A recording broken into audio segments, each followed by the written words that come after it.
Pinagpepiestahan ngayon sa SOCMED ang di umano'y hiwalayan ni Ryan Bang sa kanyang fiancé na si Paula. May mga nag-check daw kasi sa Instagram ni Paula at tinanggal na raw niya ang pictures ng fiancé niyang si Ryan.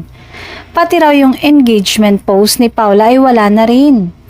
Siyempre, marami ang naloka at nagdudang baka hindi na matutuloy ang kasal nila.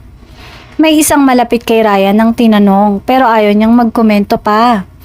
Mag-uusap pa lang kami ni Ryan tungkol dyan.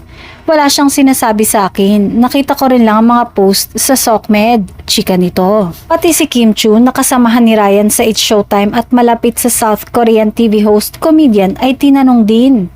Pero clueless siya sa sinasabing hiwalayan ng kaibigan at ni Paula.